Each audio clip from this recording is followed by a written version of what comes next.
बिस्मिल्लाहिर्रहमानिर्रहीम। My name is Numan Ahmad, student I am your maths teacher. Last lecture के अंदर मैं कल की बात थोड़ी सी रिपीट कर रहा हूँ। लास्ट लेक्चर के अंदर स्टूडेंट हमने 1.3 एक्सरसाइज कंप्लीट की थी और उसकी थ्योरी के अंदर कुछ एग्जांपल्स थी जिनको हमने कंप्लीट करना था। तो उनमें हमने एक मॉडुलस ऑफ कॉम्प्लेक्स नंबर इसको डिस्कस किया और उसके एग्जांपल्स भी देखें, एक दो क्वेश्चंस के how we calculate the modulus of complex number. Modulus of complex number means कि किसी कॉम्प्लेक्स नंबर का ग्राफिकल ओरिजिन से कितनी लेंथ है, उसकी डिस्टेंस कैलकुलेट करना है।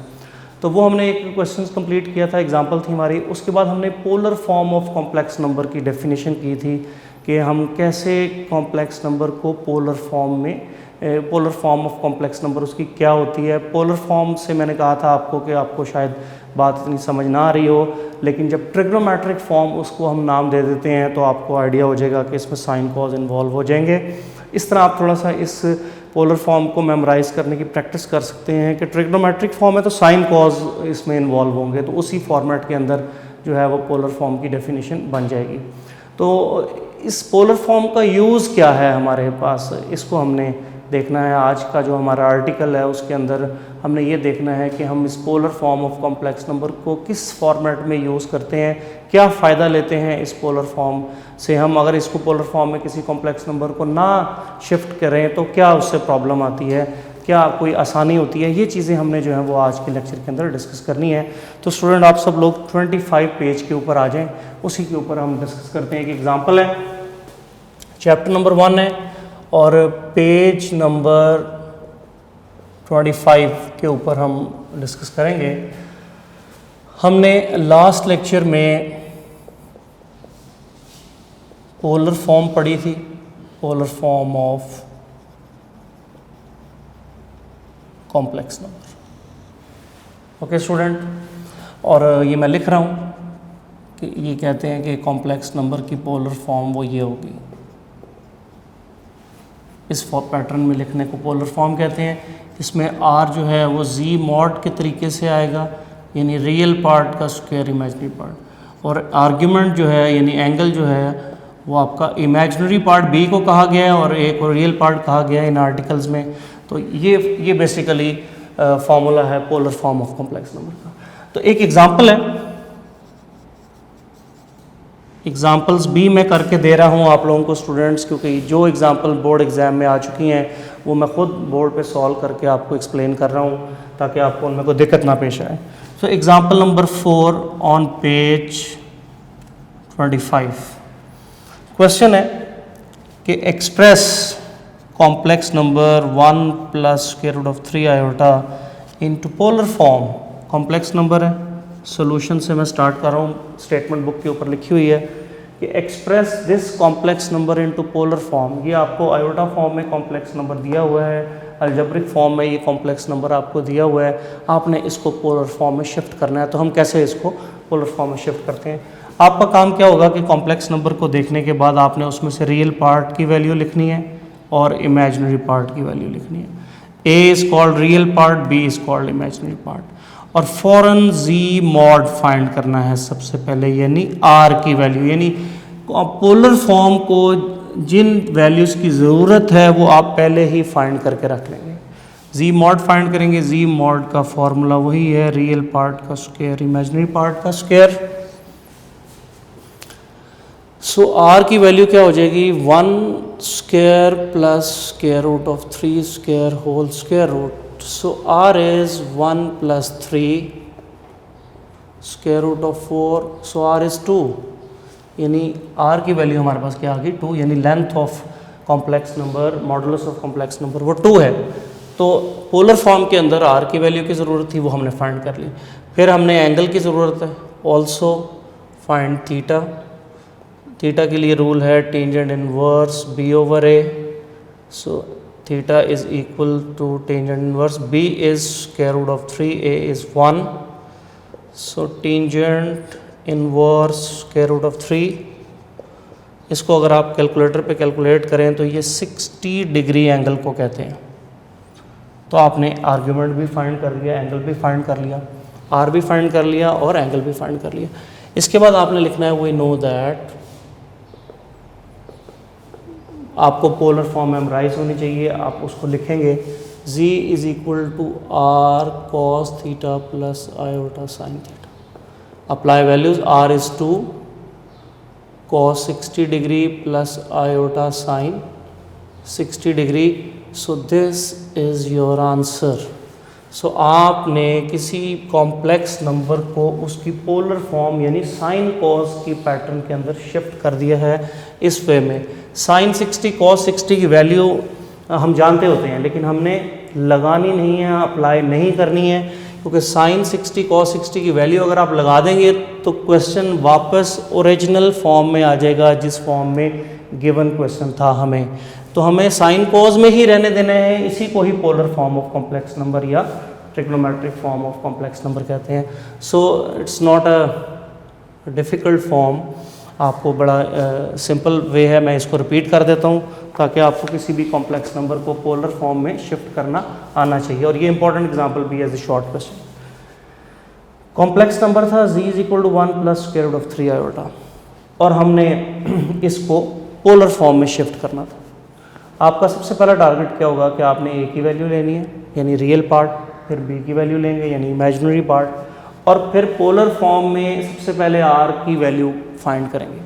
तो r की वैल्यू फाइंड करने के लिए फॉर्मूला मॉडुलस वाला ही है, square root of a square plus b square. आप वो लिखेंगे, a की वैल्यू b की वैल्यू जो आपको उस कॉम्प्लेक्स नंबर से मिलेंगी आपने वो अप्लाई कर देंगे, उसको सिंप्लीफाई करेंगे तो आपको r की वैल्यू मिल जाएगी। जब r की वैल्यू मिल जाएगी फिर हमारा नेक्स्ट टारगेट होगा कि पोलर फॉर्म में थीटा की ज़रूरत है। Theta mean argument of complex number, उसको आप फाइंड करेंगे। उसके लिए आपने जो फॉर्मूला डेफिनेशन है बताया tangent inverse p over a, उसको यूज़ करेंगे। b मतलब इमेजिनरी पार्ट है, a का मतलब रियल पार्ट है, आपने square root of 3 over 1 value लगा देंगे। Tangent inverse square root of 3 calculator से कैलकुलेट करेंगे, 60 डिग्री आपको आंसर मिल जाएगा। जो एंगल आएगा और जो r की वैल्यू आएगी वी नो दैट में पोलर फॉर्म का फॉर्मूला लिखें, ये पहले वाला, और उसमें r और थीटा की जहाँ ज़रूरत है वहाँ वैल्यू लगा दें। अब अगर वो वेल नोन एंगल होंगे और आपको उनकी वैल्यू साइन 60 कॉस 60 अगर याद भी होगी तब भी नहीं लगानी, साइन और कॉस की फॉर्म में ही रहने देना है। This is called polar form of complex number. Hopefully all of you जो है understand this question. Clear student? Next, अब इसका यूज़ क्या है? अब हमने ये देखना है कि ये हम कॉम्प्लेक्स नंबर यानी पोलर फॉर्म को हम कहाँ कहाँ यूज़ कर सकते हैं, इससे फ़ायदा क्या लेंगे हम।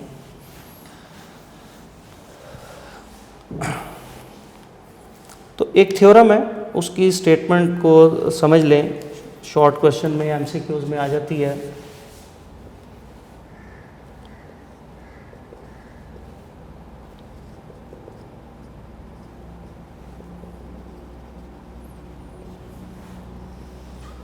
अगेन ऑन पेज 25 पेज के ऊपर ये थ्योरम है, D Moivre's theorem, deem theorem भी इन शॉर्ट हम कहते हैं इसको।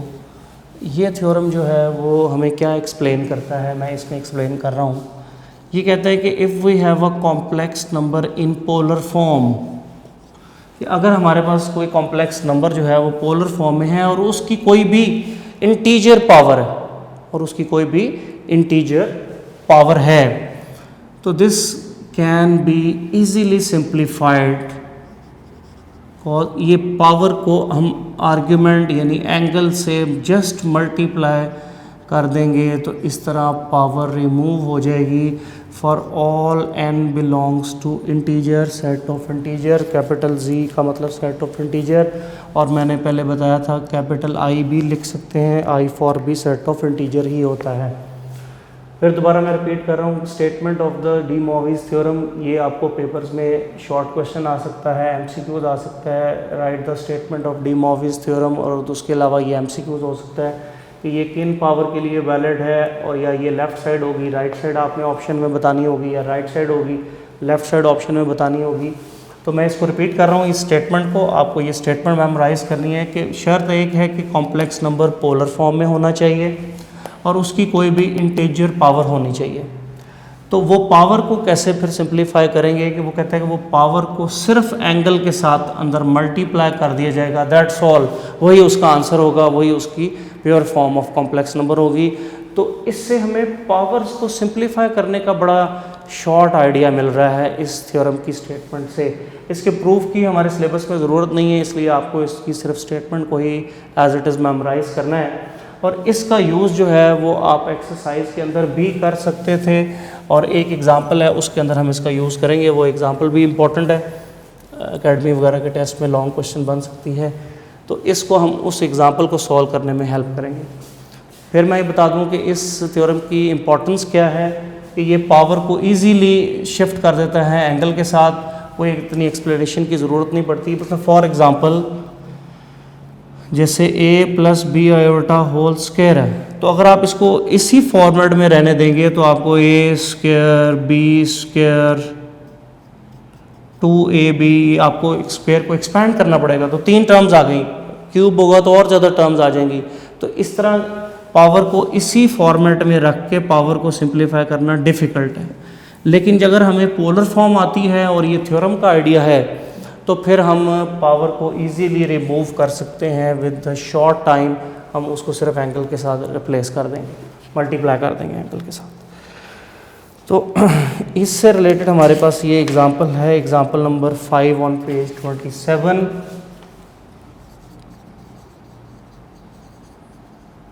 एग्जांपल नंबर 5 ऑन पेज 27, इसको हम कंप्लीट करेंगे। सेकंड पार्ट इसका हम करेंगे, इसको आप वेरी इंपॉर्टेंट लिख लें, एकेडमी वगैरह के टेस्ट में ये लॉन्ग क्वेश्चन की सूरत में आता है। तो कॉम्प्लेक्स नंबर क्या है? 1 minus square root of 3 iota divided by 1 plus square root of 3 iota whole power 5, separate real and imaginary part.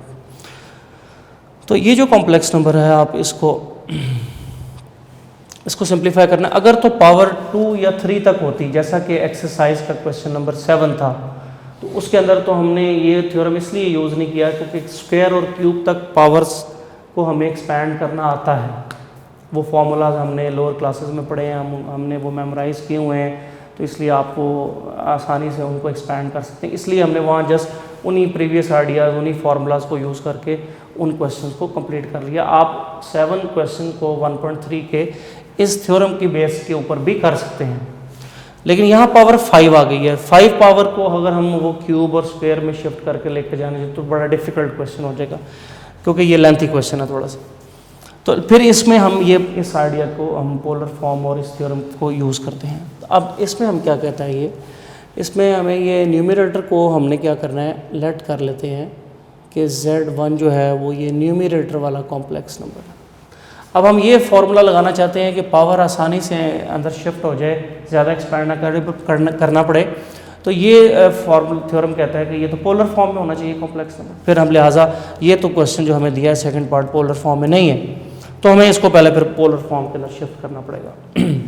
तो इसलिए मैंने न्यूमरेटर को कॉम्प्लेक्स नंबर को अलग कर लिया, इसको पहले पोलर फॉर्म में लेके जाते हैं। So here a is 1, b is minus square root of 3। Question के 2 हिस्से बना लिए हैं, न्यूमरेटर को अलग कर लें, डिनोमिनेटर को अलग कर लें, और फिर आप r फाइंड करेंगे। z mod a square plus b square 1 plus minus square root of 3 square whole square root 1 plus 3, तो r is 2। Modulus of complex number की वैल्यू 2 आ गई। फिर आप आर्ग्यूमेंट याद, अच्छा क्योंकि Z1 कॉम्प्लेक्स नंबर है तो मॉडुलस को भी R1 कर लें। फिर आप θ1 फाइंड करेंगे, tan inverse b over a, b is minus square root of 3 over 1, so tan inverse minus होगा, सो माइनस 60 डिग्री ये बन जाता है। Clear student? तो क्या किया है मैंने, एग्जाम्पल नंबर 5 है, पेज 27 है, सेकंड पार्ट कर रहा हूँ क्योंकि फर्स्ट पार्ट में क्यूब पावर है वो आप पुराने तरीके से भी कर सकते हैं और चाहें तो इस तरीके से भी कर सकते हैं। सेकंड पार्ट के अंदर पावर 5 है और कॉम्प्लेक्स नंबर फ्रैक्शन में भी है, तो इसलिए हम इसको इस आइडिया से सॉल्व करना चाहते हैं ताकि ईजीली पावर को ट्रीट किया जा सके। तो पहले न्यूमरेटर को अलग कर लिया, एक कॉम्प्लेक्स नंबर Z1 का नाम लेट कर लिया, फिर उसको R1 फाइंड किया, θ1 फाइंड किया और उसकी हम पोलर फॉर्म बनाने जा रहे हैं। So we know that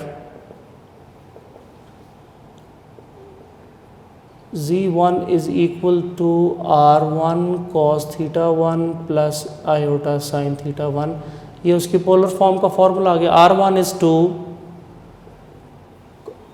cos minus 60 plus iota sin minus 60. ये हमने वैल्यूज़ लगा दी. cos माइनस 60 cos 60 होता है. ये आप लोग आगे ट्रिग्नोमेट्री में इसकी डिटेल पढ़ेंगे, लेकिन आपने मैट्रिक के अंदर भी ये रूल पढ़ा होगा ट्रिग्नोमेट्री के चैप्टर के अंदर, तो मैं उसी को ही जस्ट यूज़ कर रहा हूँ यहाँ पे. साइन माइनस 60 में माइनस बाहर आ जाता है, तो लिहाजा आपके पास वो ये चीज़ बन जाएगी. तो ये आपका पोलर फॉर्म न्यूमरेटर वाला शिफ्ट हो गया. तो यहाँ मैं रफ वर्क में लिख रहा हूँ जो आइडियाज़ यूज़ हुए हैं. Cos minus theta cos theta के इक्वल होता है. साइन माइनस थीटा जो है वो माइनस साइन थीटा के इक्वल होता है. ये दो आइडिया हमने यहाँ यूज़ किए हैं. इन फार्मूलाज को आपने मेमोराइज़ करना है. ये हमने प्रीवियस नॉलेज से लिए हैं. तो ये आपने न्यूमरेटर को कॉम्प्लेक्स नंबर को जो है वो पोलर फॉर्म में शिफ्ट कर लिया. अब सिमिलरली डिनोमिनेटर में आ जाएंगे. So now Z2 is 1 plus square root of 3. तो ये Z2 वाला कॉम्प्लेक्स नंबर अभी हमने वो पीछे एग्जांपल 4 के अंदर सारा शिफ्ट किया है. तो ये सारा वही है. सो A1 है, B स्क्वायर रूट ऑफ 3 है, R मॉड फाइंड करेंगे तो आपका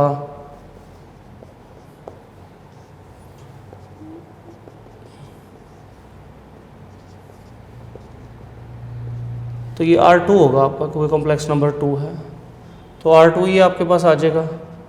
ऑल्सो थीटा 2, ये मैं ज़रा जल्दी इसलिए कर रहा हूँ कि ये पहले आपने किया है एग्जाम्पल नंबर 4 के अंदर. ये वाला वही कॉम्प्लेक्स नंबर है. So tan inverse is square root of 3 over 1. So argument is 60 degree. इसको अगर आप tan inverse square root of 3 calculate कर लेंगे तो ये 60 डिग्री आ जाएगा. फिर आपने इसको पोलर फॉर्म लिखनी है. Z2 is equal to R2 cos theta 2 plus iota sin theta 2. Z2 is equal to R2 जो है वो 2 है, cos 60 plus iota sin 60. तो ये आपकी Z2 की कॉम्प्लेक्स नंबर की पोलर फॉर्म बन गई. होपफुली यहाँ तक आप लोगों ने इसको समझ लिया होगा. मैं इसको इतने हिस्से को रिपीट कर रहा हूँ, आप लोग साथ साथ नोट भी कर लें. इतने पोर्शन को फिर अरेज करके दोबारा से स्टार्ट करना पड़ेगा. मैं यहाँ तक रिपीट करता हूँ. कॉम्प्लेक्स नंबर एक दिया हुआ है, फ्रैक्शन में है, पावर 5 है. स्क्वायर या क्यूब तक अगर पावर होती तो स्टूडेंट हम प्रीवियस नॉलेज यानी स्क्वायर और क्यूब के फार्मूलाज की मदद से उसको इजीली कंप्लीट कर लेते प्रीवियस नॉलेज यूज़ करके. हम यहाँ पे ये पोलर फॉर्म का आइडिया पढ़ा था, डीएम थ्योरम पढ़ा था. हम इसको यूज़ करके हम इसको और शॉर्ट करना चाहते थे क्योंकि पावर 5 थी. तो हमने उसके लिए ये थ्योरम यूज़ करना है, तो उसके लिए कॉम्प्लेक्स नंबर को पोलर फॉर्म में होना चाहिए. तो हमारा टारगेट पहले है कि न्यूमरेटर और डिनोमिनेटर दोनों कॉम्प्लेक्स नंबर को पोलर फॉर्म के अंदर लेके आए. तो उसके लिए स्टूडेंट हमने क्या किया, न्यूमरेटर को जो है वो हमने Z1 कॉम्प्लेक्स नंबर कहा, इसका रियल पार्ट लिया, इसका इमेजिनरी पार्ट लिया और इसका मॉडुलस फाइंड कर लिया और 2 आ गया. फिर इसका आर्ग्यूमेंट फाइंड कर लिया. थीटा 1 इसलिए नाम दिया है क्योंकि हम कॉम्प्लेक्स नंबर Z1 से एंगल्स वगैरह ले रहे हैं. सो टेन इनवर्स B/8 आपने ये वैल्यूज़ लगा दी, ये माइनस 60 डिग्री आ गया. तो R1 भी फाइंड हो गया और थीटा 1 भी फाइंड हो गया. उसके बाद आप इसकी पोलर फॉर्म का फॉर्मूला लिखें कि इस कॉम्प्लेक्स नंबर की पोलर फॉर्म कुछ इस तरह की होगी और इसमें आप R1 और थीटा 1 की वैल्यू लगा दें. cos माइनस 60 cos 60 ही हो जाएगा. ये मैंने उसके लिए 2 फार्मूलाज लिखे हैं प्रीवियस नॉलेज ट्रिग्नोमेट्री से, ये हमें मिलते हैं. और साइन माइनस 60 जो है वो माइनस साइन 60, इसमें माइनस बाहर आ जाता है. अभी आपने इनको एज ए ही मेमोराइज़ करें, फिर इसकी डिटेल जब हम ट्रिग्नोमेट्री पे जाएंगे वहाँ डिस्कस करेंगे. तो ये माइनस साइन 60 आ जाएगा. तो ये आपकी फर्स्ट कॉम्प्लेक्स नंबर जो था न्यूमरेटर में उसकी पोलर फॉर्म बन गई. फिर सिमिलरली आपने जो डिनोमिनेटर में कॉम्प्लेक्स नंबर है फिर आपने उसको Z2 लेट कर लेना है. ये वही सारा एग्जाम्पल 4 वाला ही कॉम्प्लेक्स नंबर है. तो इसका रियल पार्ट, इमेजिनरी पार्ट और इसकी आप मॉडुलस ले लेंगे, फिर इसका आर्गूमेंट ले लेंगे, फिर इसकी पोलर फॉर्म की डेफिनेशन लिखेंगे और उसमें R2 और थीटा 2 की वैल्यू लगा देंगे. तो आपने दोनों कॉम्प्लेक्स नंबर जो न्यूमरेटर और डिनोमिनेटर में थे उनको पोलर फॉर्म के अंदर शिफ्ट कर लिया. Clear student? Hopefully all of you understand. इसके बाद अब आपने इनको इस फॉर्मेट में लाना है। जब दोनों डिवाइड हो रहे हैं तो हमने इनकी दोनों पोलर फॉर्म को डिवाइड करना है। तो नेक्स्ट यहाँ पे हम डिस्कस करते हैं।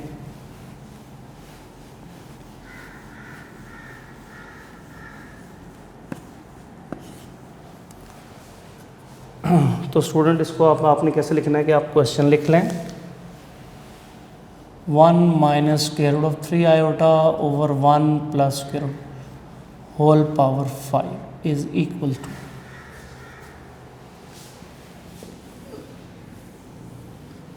न्यूमरेटर वाले की पोलर फॉर्म क्या थी, वो ये लिखें ऊपर इसके सामने 2 cos 60 minus iota sine 60 divided by, denominator वाले की पोलर फॉर्म क्या थी, वो ये वाली थी 2 cos 60 plus iota sine 60 whole power 5 जो कि हमारे क्वेश्चन में गिवन है। तो आपने ये क्वेश्चन को शिफ्ट कर लिया।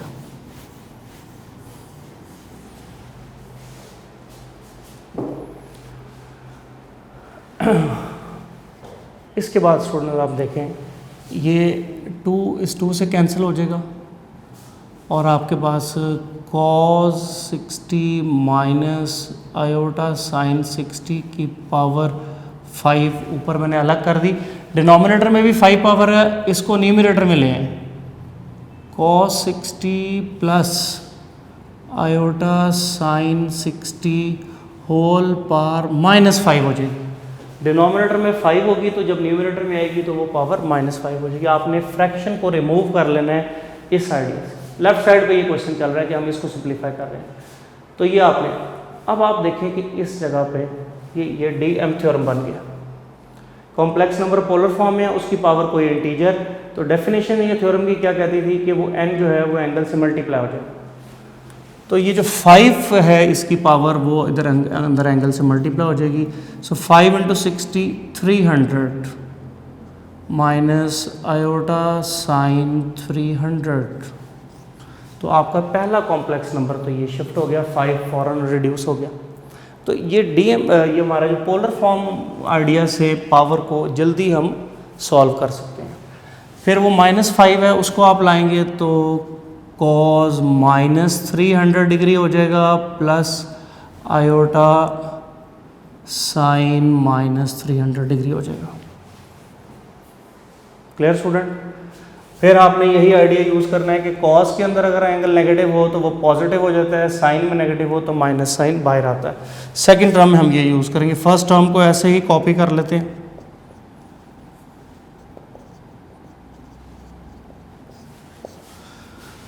सो दिस इज cos 300, ये माइनस बाहर आके माइनस हो जाएगा, माइनस आयोटा साइन 300 डिग्री। ये आपने सिंप्लीफाई करके एंगल लिख लिया। अब आप देखें ये तो दोनों सेम ही चीज़ आ गई। ये भी सारा वही कॉम्प्लेक्स नंबर है, ये भी सारा वही कॉम्प्लेक्स नंबर है। तो अलजबरा का रूल है कि बेस सेम हो तो पावर ऐड हो जाती हैं। तो cos 300 minus sine iota sine 300 degree whole square हो जाएगा, क्योंकि ये 2 दफ़ा है। होल स्क्वायर जब हुआ तो फिर ये थ्योरम की एप्लीकेशन आ गई कि पावर मौजूद है और पावर को सिंप्लीफाई करना है तो पावर एंगल से मल्टीप्लाई हो जाएगी। तो आपने इसको अंदर मल्टीप्लाई कर देना है। So this is cos 600 minus iota sine 600 degree. तो आपने पावर 5 को रिड्यूस करके एक सिंपल कॉम्प्लेक्स नंबर के फॉर्मेट के अंदर आंसर को शिफ्ट कर दिया। तो cos 600 माइनस आयोटा साइन 600, तो ये एक pure form of complex number में फाइनल आंसर आ गया है जिसमें पावर सारी सिंप्लीफाई हो चुकी हैं। cos 600 को अगर आप कैलकुलेट कर लेंगे तो आंसर इज़ -1/2 और आयोटा साइन 600 को कैलकुलेट करेंगे तो आंसर इज़ -√3/2। सो -1/2 प्लस आयोटा √3/2। तो ये final form of complex number आ गई। आपने उसको जिस फॉर्म में क्वेश्चन दिया हुआ था वापस उस फॉर्मेट में ले जाना है, पोलर फॉर्म से निकाल के। तब आपने ये cos 600 और sin 600 की वैल्यूज़ अप्लाई कर देनी, क्योंकि क्वेश्चन पोलर फॉर्म में नहीं था इसलिए आंसर को भी पोलर फॉर्म में आपने नहीं देना। अब क्वेश्चन की डिमांड थी कि रियल और इमेजिनरी पार्ट सेपरेट करें, तो इसके बाद आपने रियल और इमेजिनरी पार्ट सेपरेट करके बताने हैं, फिर क्वेश्चन कंप्लीट होगा। So real part is -1/2 and imaginary part is square root of 3 iota. तो यहाँ आपका ये क्वेश्चन जो है वो कंप्लीट होगा। इम्पॉर्टेंट है एकेडमी के एग्ज़ाम्स के पॉइंट ऑफ व्यू से, और लॉन्ग क्वेश्चंस भी अक्सर आ चुका है, और इसको आप प्रिपेयर करेंगे। अलग अलग आ जाए तो शॉर्ट भी आता है कि इसको आप सिंपल पोलर फॉर्म में चेंज करें किसी एक कॉम्प्लेक्स नंबर को लेके। तो आपने दोनों फॉर्म में इसको प्रिपेयर करना है कि पोलर फॉर्म कैसे बनाते हैं, और फिर पावर अगर स्क्वायर क्यूब से ज़्यादा आ जाएं तो फिर उन पावर को पोलर फॉर्म की मदद से कैसे सिंप्लीफाई करते हैं। तो पावर स्क्वायर या क्यूब हो तो उनको भी आप इस तरीके से कर सकते हैं, जो हमने एक्सरसाइज के अंदर डायरेक्ट पावर को ही एक्सपैंड करके कर लिए हैं, तो अब आप वो इस तरीके से भी कर सकते हैं। तो स्टूडेंट ये हमारा ऑलमोस्ट चैप्टर नंबर 1 जो है वो कंप्लीट है। एक आर्टिकल है सिर्फ, वो मैं उसमें से कुछ चीज़ें मैं आपको असाइनमेंट के तौर पर दे देता हूँ। पेज 21 पे आ जाए। एक थ्योरम है, उसके छोटे छोटे रिजल्ट्स हैं बुक के ऊपर, वो सारा प्रूफ किया हुआ है, आपने उनको वहाँ से ही कॉपी करना है। उनमें से कुछ चीज़ें MCQs आ जाती हैं, और कुछ जो हैं वो शॉर्ट क्वेश्चन वगैरह की सूरत में भी पेपर में आ चुके हैं। थ्योरम है, ये हमारा लास्ट आर्टिकल है चैप्टर नंबर 1 का।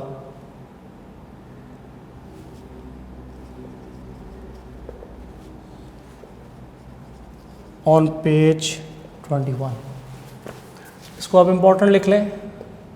MCQs के लिए भी, शॉर्ट क्वेश्चन के लिए भी, और कुछ पार्ट लॉन्ग क्वेश्चन भी हैं अकेडमी वगैरह के टेस्ट में। फर्स्ट है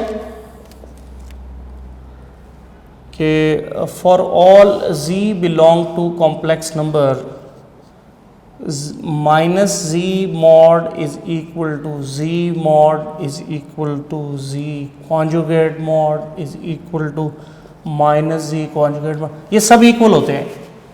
मॉड का मतलब है कि लेंथ ऑफ कॉम्प्लेक्स नंबर।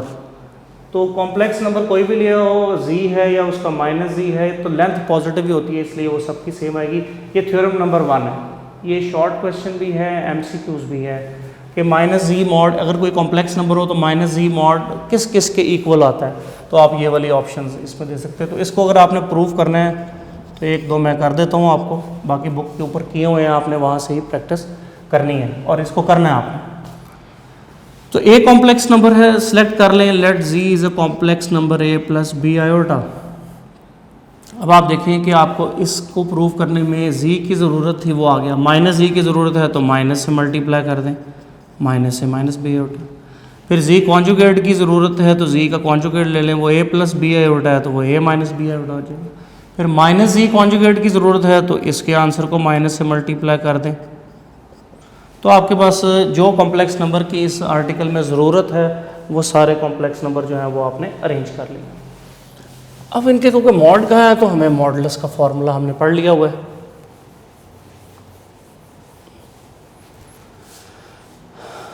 तो taking modulus of all complex numbers, तो पहले आप z मॉड ले लें। तो z मॉड होगा रियल पार्ट का स्क्वायर प्लस इमेजिनरी पार्ट का स्क्वायर। फिर आपने -z का मॉड लेना है, वो होगा रियल पार्ट का स्क्वायर प्लस इमेजिनरी पार्ट का स्क्वायर। इसको सिंप्लीफाई करेंगे तो वो a square plus b square ही आ जाएगा।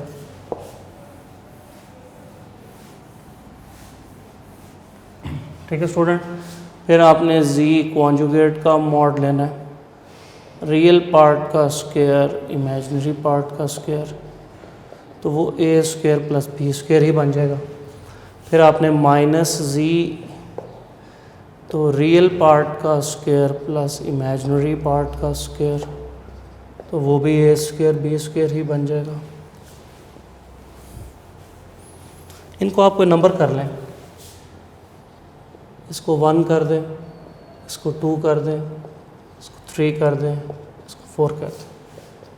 सो फ्रॉम 1 2 3 एंड 4 वी हैव, तो आप देखें कि उनकी राइट साइड अगर सेम है तो फिर डेफिनेटली लेफ्ट साइड भी सेम होगी। तो z conjugate z mod -z modulus z conjugate minus z conjugate all और इक्वल एज रिक्वायर्ड। इस तरह ये आप इसके फर्स्ट पार्ट को आप कंप्लीट करेंगे। शॉर्ट क्वेश्चन आ सकता है, एमसीक्यू आ सकता है, ज़्यादातर एमसीक्यूज़ के अंदर आने के ही चांस होते हैं कि ये किस तरह इक्वल है।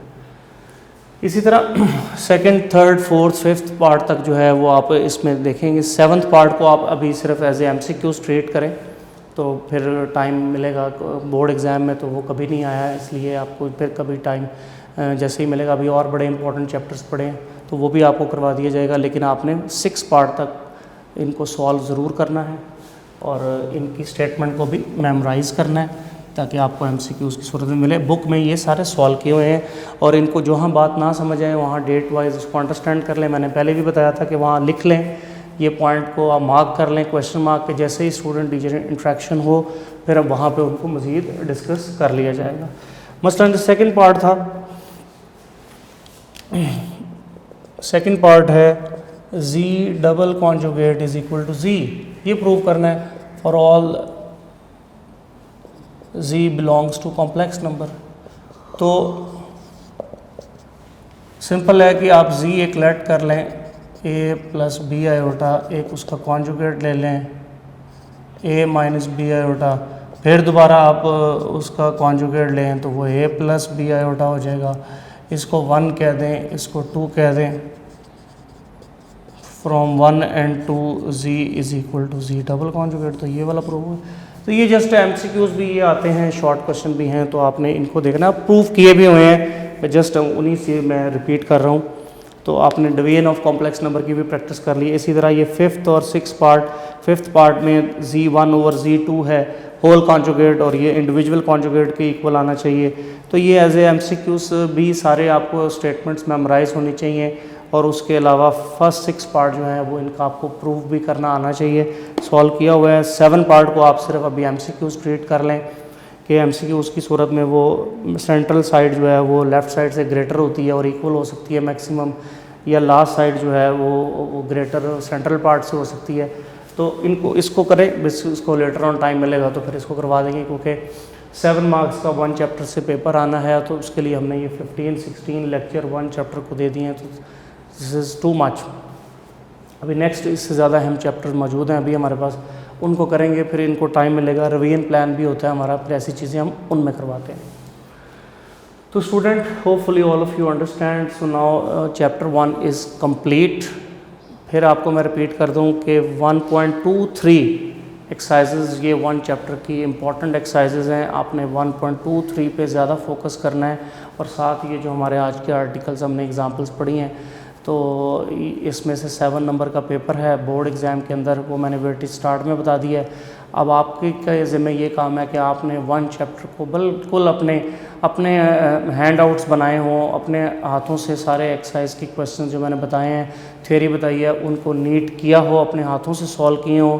उनके लिए आपको मेरे लेक्चर्स की हेल्प की ज़रूरत है, यूनिक नोट्स की हेल्प की ज़रूरत है, उनकी हेल्प लें और अपने नोट्स कंप्लीट करें। जैसे ही स्टूडेंट टीचर इंटरेक्शन होगा मैं आपसे वो नोट्स ज़रूर चेक करूँगा जो आपने ख़ुद बनाए होंगे, क्योंकि जब आप ख़ुद से अब चीज़ें लिखेंगे तो उससे ज़्यादा ग्रिप होगी, उससे ज़्यादा आपको सब्जेक्ट के ऊपर अबूर हासिल होगा और आप ज़्यादा अच्छे नंबर की तैयारी कर सकते हैं और मैथ को अच्छी तरह एंजॉय कर सकते हैं। इंशाल्लाह नेक्स्ट मुलाकात होगी नेक्स्ट चैप्टर के साथ, वो आपको नेक्स्ट लेक्चर में बता दिया जाएगा और फिर हम उसकी तैयारी करेंगे और उसको आगे कंटिन्यू करेंगे। अल्लाह हाफ़िज़, थैंक यू वेरी मच, अपना बहुत बहुत ख्याल रखिएगा।